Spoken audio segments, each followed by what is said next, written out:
નમસ્કાર, હું છું માનસી સોની। આજે છે 29 માર્ચ બુધવાર અને તમે જોઈ રહ્યા છો તમારું મનગમતું બુલેટિન મની ટાઈમ। આજના મની ટાઈમમાં ઘણી રસપ્રદ ખબર છે જેની પડશે તમારા ખિસ્સા પર સીધી અસર। ગયા વર્ષે LICના IPOએ ભારે ચર્ચા જગાવી હતી। શેર બજારના રોકાણકારોથી લઈને વીમો વેચનારા એજન્ટો અને પોલિસી ધારકો ઉત્સાહી હતા। અનેક લોકોએ ડીમેટ ખાતા ખોલાવીને IPO માટે અરજી કરી હતી। LICએ IPOમાં 949ના ભાવે શેર ઓફર કર્યા હતા, પરંતુ શેર હવે અડધો થવાની નજીક પહોંચી ગયા છે। 17 મે 2022ના રોજ LICના શેરનું લિસ્ટિંગ થયું, ત્યારથી સતત ઘટાડો થયો છે અને ભાવ નવું તળિયું બન્યું છે। LICનો શેર 29 માર્ચે બુધવારે 531.95ના સ્તરે બંધ રહ્યો। તેની પહેલા 530.05ના ઓલ ટાઈમ લો લેવલે પહોંચી ગયું હતું। લિસ્ટિંગના દિવસે ભાવ 920 રૂપિયાની લાઈફ ટાઈમ હાઈને સ્પર્શી ગયું હતું અને દિવસના અંતે 875.45ના સ્તરે બંધ રહ્યું હતું। ત્યારથી અત્યાર સુધીમાં LICનો શેર 40% ઘટ્યો છે। 24 જાન્યુઆરીએ હિડનબર્ગે અદાણી ગ્રુપ સામે રિપોર્ટ બહાર પાડ્યો, ત્યારથી LICના શેરમાં સતત ઘટાડાનો ટ્રેન્ડ છે અને ભાવમાં 25%નું ગાબડું પડ્યું છે। તેના કાઉન્ટરમાં બાઇંગ ઇન્ટરેસ્ટ ઘટી ગયું છે। UPI પેમેન્ટ પર ચાર્જ લગાવવાના સમાચારથી ગેરમાર્ગે દોરાવાની જરૂર નથી। જો કે આ સમાચારને પગલે સમગ્ર દેશમાં ભારે ઉહાપોહ મચી ગયો છે। તે બાદ સરકારે સ્પષ્ટતા કરી છે। UPI નિયમનકાર NPCI અને પેટીએમના સ્થાપક વિજય શેખર શર્માએ પોતાના ટ્વિટર હેન્ડલ પર સ્પષ્ટતા કરીને જણાવ્યું કે બેંક ખાતા દ્વારા વોલેટ દ્વારા થતા UPI ટ્રાન્ઝેક્શન પર કોઈ ચાર્જ નહીં લાગે। માત્ર મર્ચન્ટના કેસમાં જો 2000 રૂપિયાથી વધુ મૂલ્યના ટ્રાન્ઝેક્શન થશે તો 1.1%નો ઇન્ટરલિંકિંગ ચાર્જ લાગશે। જો ગ્રાહક પોતાના વોલેટ કે બેંક એકાઉન્ટમાંથી ટ્રાન્ઝેક્શન કરશે તો તેણે કોઈ ચાર્જ નહીં ચૂકવવો પડે। એટલે કે ભારતમાં કસ્ટમર દ્વારા પોતાના બેંક એકાઉન્ટ અને વોલેટમાંથી UPI ટ્રાન્ઝેક્શન કરવામાં આવશે તો તેના પર કોઈ ફી કે ચાર્જ નહીં લાગે। ઉનાળાની ગરમીમાં વીજળીના ભાવમાં આગ ઝરતી તેજી જોવા મળી શકે તેવી શક્યતા છે।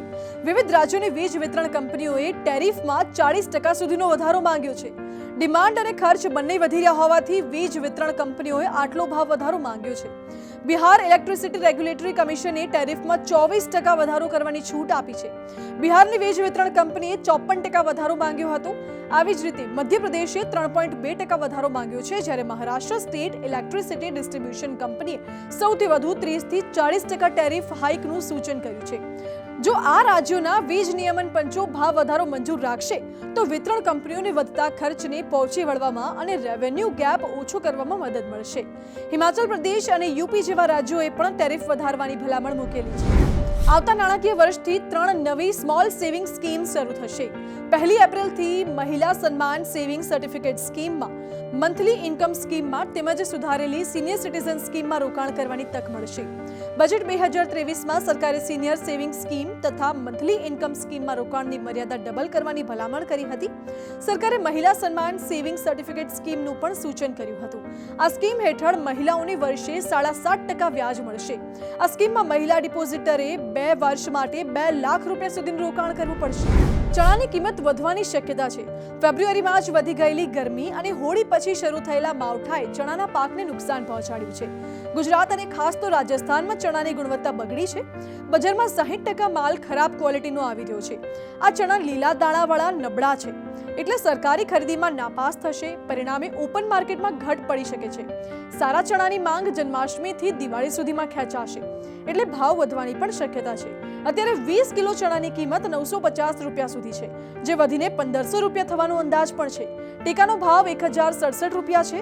ચણાનું વાવેતર પણ ઘટ્યું છે અને આ વખતે દેશમાં ચણાનું વાવેતર 4 લાખ હેક્ટર ઓછું થયું છે। આ તમામ પરિબળો ચણાના ભાવને તેજીનું ઈંધણ પૂરું પાડી રહ્યા છે અને શ્રાવણ મહિનાથી સારી ક્વોલિટીના ચણાના બીજ મળવા પણ મુશ્કેલ થઈ શકે છે। સરકારે વર્તમાન રવિ સિઝનમાં ટેકાના ભાવે 2.48 લાખ ટન ચણા ખરીદ્યા છે અને વધુ ખરીદી એપ્રિલ મહિનાથી શરૂ થવાની છે। એપ્રિલ મહિનાથી પેઇન કિલર્સથી લઈને એન્ટીબાયોટિક સહિતની આવશ્યક દવાના ભાવમાં આકરો વધારો થશે। ડ્રગ પ્રાઇસિંગ ઓથોરિટીએ પ્રાઇસ કંટ્રોલ હેઠળ આવતી શેડ્યુલ્ડ ડ્રગ્સના ભાવમાં 12.12% વધારો મંજૂર કર્યો છે। આ મંજૂરી મળવાથી 800 જેટલી આવશ્યક દવાના ભાવ 1 એપ્રિલથી વધી જશે। ડ્રગ પ્રાઇસિંગ ઓથોરિટીએ 2022ના જાન્યુઆરીથી 2023ના જાન્યુઆરીમાં જથ્થાબંધ મોંઘવારી દરમાં થયેલા 12.12%ના વધારાને ધ્યાનમાં રાખીને ડ્રગ્સની કિંમતમાં સમાન વધારો મંજૂર કર્યો છે। ડ્રગ પ્રાઇસ કંટ્રોલ ઓર્ડર 2013 અમલી બન્યો ત્યાર પછીનો આ સૌથી આકરો ભાવ વધારો છે। ગયા વર્ષે પણ આવશ્યક દવાના ભાવમાં 10.7%નો વધારો મંજૂર થયો હતો। આમ સતત બીજા વર્ષે જીવન જરૂરી દવાના ભાવમાં 10% કરતાં વધુ ભાવ વધારો મંજૂર રાખવામાં આવ્યો છે.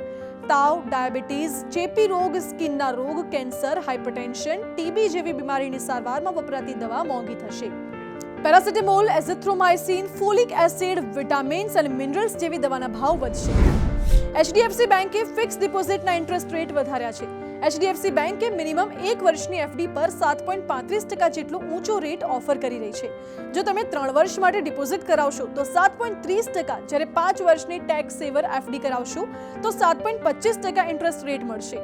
આ રેટ માત્ર નોન વિથડ્રોએબલ FD પર લાગુ થશે, એટલે કે એવી FD જેને મુદત પૂરી ન થાય ત્યાં સુધી ઉપાડી શકાતી નથી.